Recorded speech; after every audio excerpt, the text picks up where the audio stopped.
जय श्री कृष्णा। राधे राधे। आज आप लोग सुनेंगे शुक्रवार संतोषी माता की व्रत कथा। शुक्रवार के दिन माँ संतोषी का व्रत पूजन किया जाता है।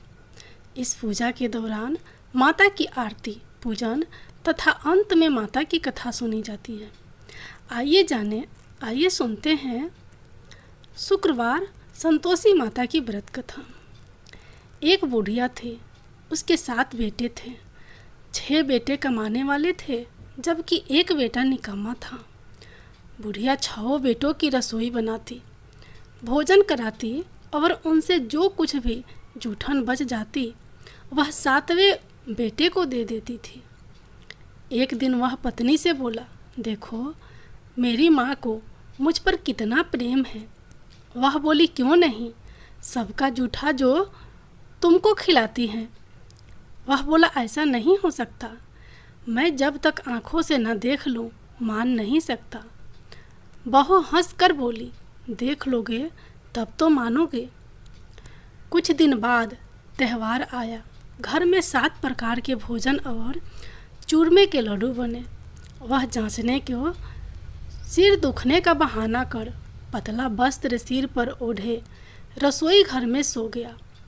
वह कपड़े में से सब देखता रहा। 6 भाई भोजन करने आए। उसने देखा माँ ने उनके लिए सुंदर आसन बिछा नाना प्रकार की रसोई परोसी और आग्रह करके उन्हें जमाया। वह देखता रहा। 6 भोजन करके उठे, तब माँ ने उनकी जूठी थालियों में से लड्डुओं के टुकड़े उठाकर एक लड्डू बनाया। जूठन साफ कर बुढ़िया माँ ने उसे पुकारा, बेटा 6 भाई भोजन करके चले गए, अब तू ही बाकी है, उठ जा, तू कब भोजन करेगा। वह कहने लगा, माँ मुझे भोजन नहीं करना, मैं अब परदेश जा रहा हूँ। माँ ने कहा, कल जाता हो तो आज चला जा। वह बोला, हाँ आज ही जा रहा हूँ। यह कहकर वह घर से निकल गया। चलते समय पत्नी की याद आ गई। वह गौशाला में कंडे यानी उपले थाप रही थी। वहाँ जाकर बोला, हम जावें परदेश, आवेंगे कुछ काल, तुम रहियो संतोष से धर्म अपनो पाल। वह बोली, जाओ पिया आनंद से, हमारो सोच हटाए, राम भरोसे हम रहे, ईश्वर तुम्हें सहाय। 2 निशानी आपन देख धारू में धीर, सुधी मति हमारी बिसारियो, रखियो मन गंभीर। वह बोला, मेरे पास तो कुछ नहीं है, यह अंगूठी है सो ले लो और अपनी कुछ निशानी मुझे दे दो। वह बोली, मेरे पास क्या है, यह गोबर भरा हाथ है। यह कहकर उसकी पीठ पर गोबर के हाथ की थाप मार दी। वह चल दिया। चलते चलते दूर देश पहुंचा। वहाँ एक साहूकार की दुकान थी, जहाँ जाकर कहने लगा, भाई मुझे नौकरी पर रख लो। साहूकार को ज़रूरत थी। बोला, रह जा। लड़के ने पूछा, तनख्वाह क्या दोगे। साहूकार ने कहा, काम देख कर दाम मिलेंगे। साहूकार की नौकरी मिली। वह सुबह 7 बजे से 10 बजे तक नौकरी पर जाने लगा। कुछ दिनों में दुकान का सारा लेन देन, हिसाब किताब, ग्राहकों को माल बेचना, सारा काम करने लगा। साहूकार के 7-8 नौकर थे। वे सब चक्कर खाने लगे। यह तो बहुत होशियार बन गया। सेठ ने भी काम देखा और 3 महीने में ही उसे आधे मुनाफे का हिस्सेदार बना लिया।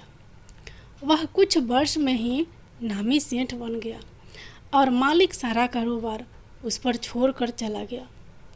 पति की अनुपस्थिति में सास का अत्याचार बढ़ने लगा।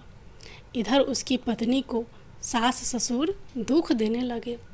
सारी गृहस्थी का काम करा के उसे लकड़ी लेने जंगल में भेजते। इस बीच घर के आटे से जो भूसी निकलती, उसकी रोटी बनाकर रख दी जाती और फूटे नारियल की नरेली में पानी। एक दिन वह लकड़ी लेने जा रही थी कि रास्ते में बहुत सी स्त्रियां संतोषी माता का व्रत करती दिखाई दी। वह वहाँ खड़ी होकर कथा सुनने लगी और पूछा, बहनों, तुम किस देवता का व्रत करती हो और उसके करने से क्या फल मिलता है? यदि तुम इस व्रत का विधान मुझे समझा कर कहोगे तो मैं तुम्हारा बड़ा एहसान मानूंगी। तब उनमें से एक स्त्री बोली, सुनो बहन, यह संतोषी माता का व्रत है। इसके करने से निर्धनता दरिद्रता का नाश होता है और जो कुछ मन में कामना हो सब संतोषी माता की कृपा से पूरी होती है। तब उसने उससे व्रत की विधि पूछी।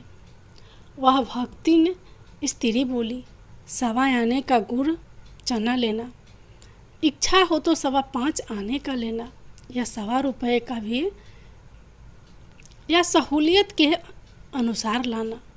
बिना परेशानी और श्रद्धा व प्रेम से जितना भी बने पड़े सवैया लेना। प्रत्येक शुक्रवार का निराहार रहकर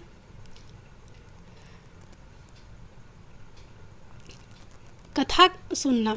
इसके बीच कर्म टूटे नहीं, लगातार नियम पालन करना।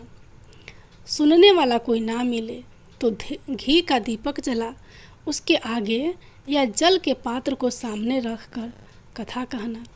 जब कार्य सिद्ध ना हो नियम का पालन करना और कार्य सिद्ध हो जाने पर व्रत का उद्यापन करना। 3 मास में माता फल पूरा करती हैं। यदि किसी के ग्रह खोटे भी हो तो भी माता वर्ष भर में कार्य सिद्ध करती हैं। फल सिद्ध होने पर उद्यापन करना चाहिए, बीच में नहीं। उद्यापन में 2.5 सेर आटे का खाजा तथा इसी परिणाम से खीर तथा चने का साग करना। 8 लड़कों को भोजन कराना।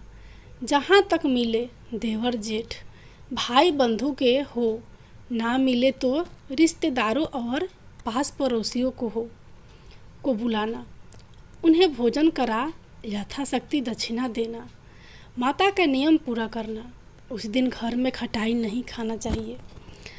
यह सुन बुढ़िया के लड़के की बहू चल दी। रास्ते में लकड़ी के बोझ को बेच दिया और उन पैसों से गुड़ चना ले माता के व्रत की तैयारी करी।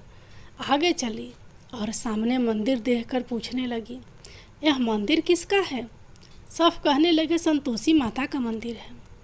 यह सुनकर माता के मंदिर में जाकर चरणों में लौटने लगी। दिन हो विनती करने लगी, मैं निपट अज्ञानी हूँ, व्रत के कुछ भी नियम नहीं जानती।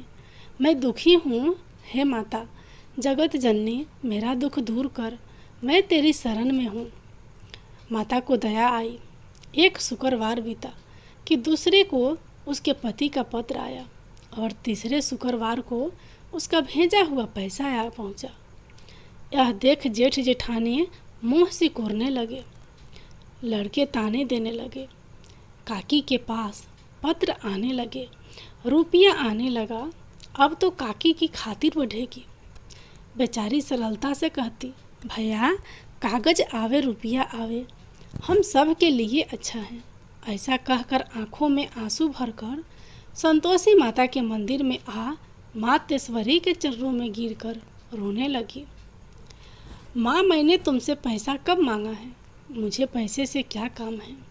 मुझे तो अपने सुहाग से काम है। मैं तो अपने स्वामी के दर्शन मांगती हूँ। तब माता ने प्रसन्न होकर कहा, जा बेटी, तेरा स्वामी आएगा। यह सुनकर खुशी से बावली होकर घर में जा काम करने लगी। अब संतोषी माँ विचार करने लगी, इस भोली पुत्री को मैंने कह तो दिया कि तेरा पति आएगा, लेकिन कैसे आएगा? वह तो इसे सपने में भी याद नहीं करता। उसे याद दिलाने को मुझे ही जाना पड़ेगा। इस तरह माताजी उस बुढ़िया के बेटे के पास जा सपने में प्रकट हो कहने लगी, साहूकार के बेटे सो रहा है या जगता है? वह कहने लगा, माता सोता भी नहीं जगता भी नहीं हूँ, कहो क्या आज्ञा है? माँ कहने लगी, तेरे घर बार कुछ है कि नहीं? वह बोला, मेरे पास सब कुछ है, माँ बाप है, बहू है, क्या कमी है?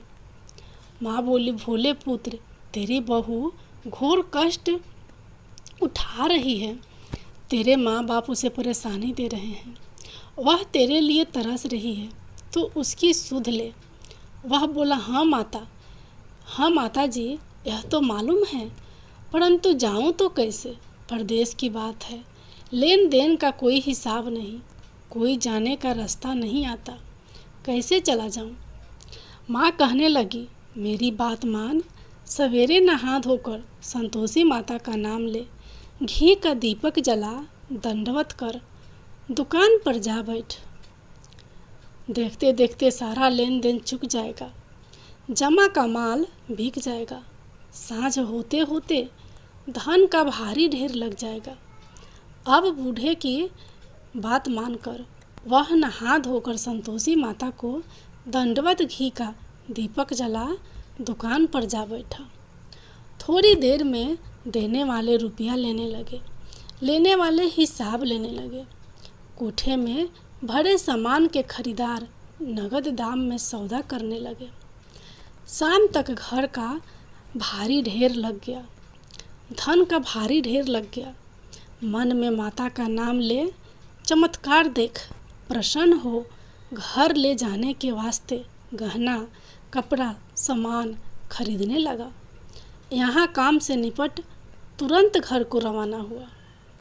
उधर उसकी पत्नी जंगल में लकड़ी लेने जाती है। लौटते वक्त माता जी के मंदिर में विश्राम करती है। वह तो उसके प्रतिदिन रुकने का जो स्थान ठहरा। धूल उड़ती देख वह माता से पूछती है, हे माता, यह धूल कैसे उड़ रही है? माता कहती है, हे पुत्री, तेरा पति आ रहा है।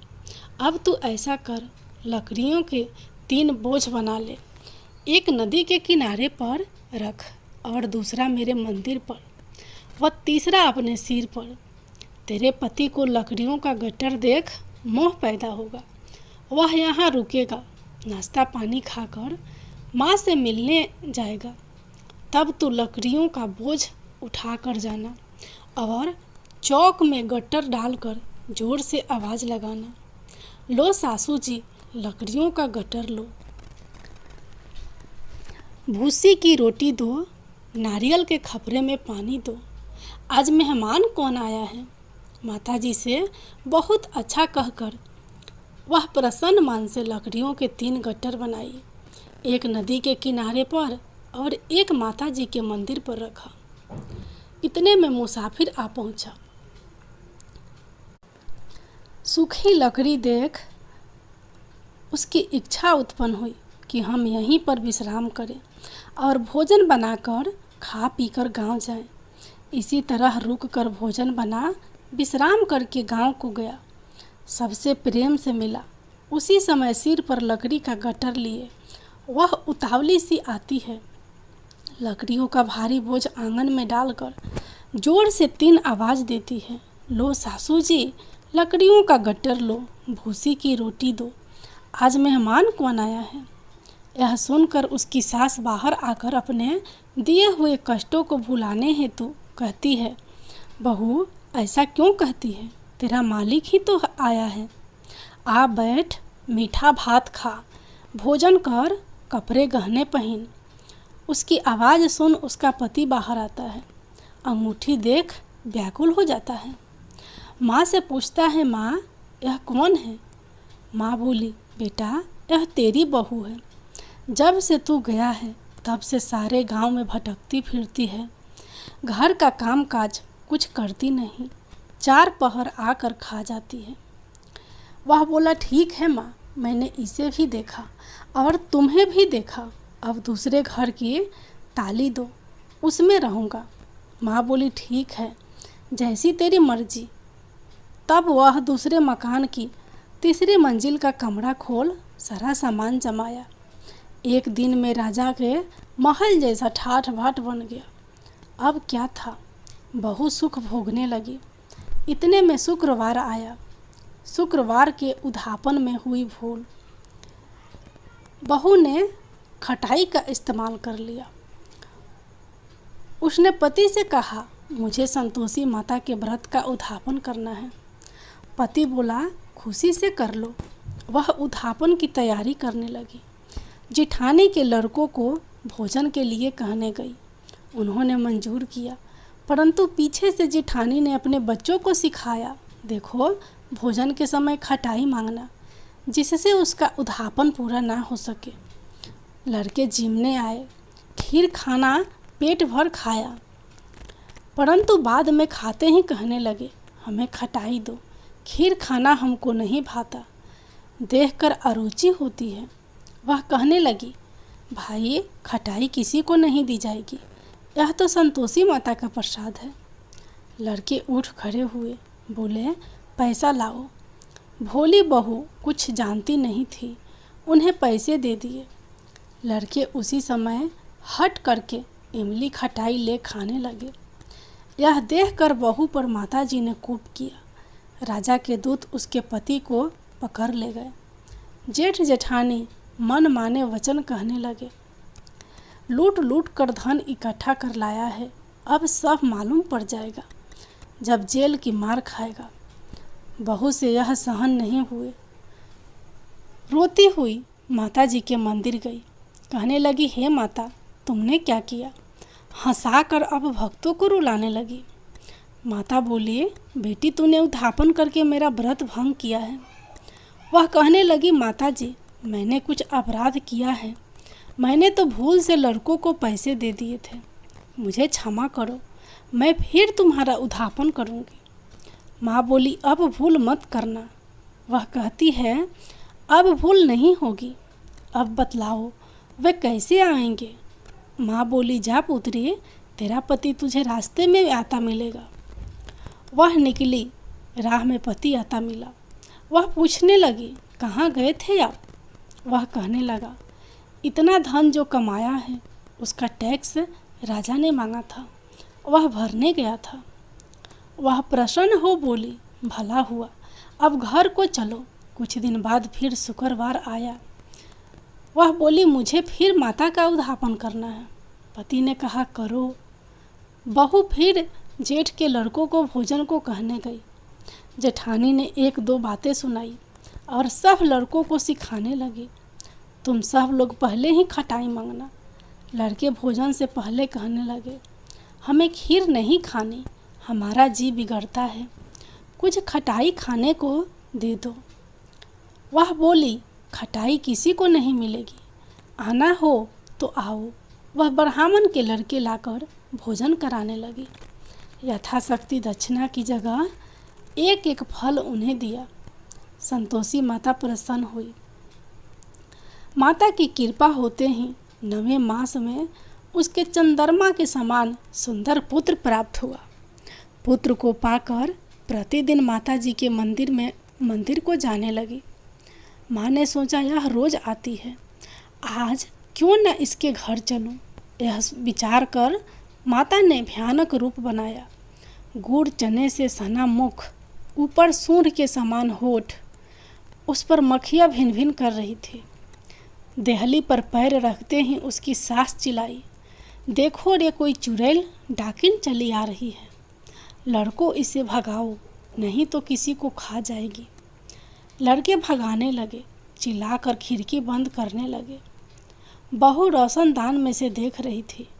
प्रसन्नता से पगली बन चिल्लाने लगी, आज मेरी माता जी मेरे घर आई हैं। वह बच्चे को दूध पीने से हटाती है। इतने में सास का क्रोध फट पड़ा। वह बोली, क्या उतावली हुई है? बच्चे को पटक दिया। इतने में माँ के प्रताप से लड़के ही लड़के नजर आने लगे। वह बोली, माँ, मैं जिसका व्रत करती हूँ यह संतोषी माता है। सबने माता जी के चरण पकड़ लिए और विनती कर कहने लगे, हे माता, हम मूर्ख हैं, अज्ञानी हैं, तुम्हारे व्रत की विधि हम नहीं जानते। व्रत भंग कर हमने बड़ा अपराध किया है। जग माता, आप हमारा अपराध क्षमा करो। इस प्रकार माता प्रसन्न हुई। बहू को प्रसन्न हो जैसा फल दिया वैसा माता सबको देना। जो पढ़े उसका मनोरथ पूर्ण हो, जो सुने उसका भी मनोरथ पूर्ण हो। बोलो संतोषी माता की जय हो।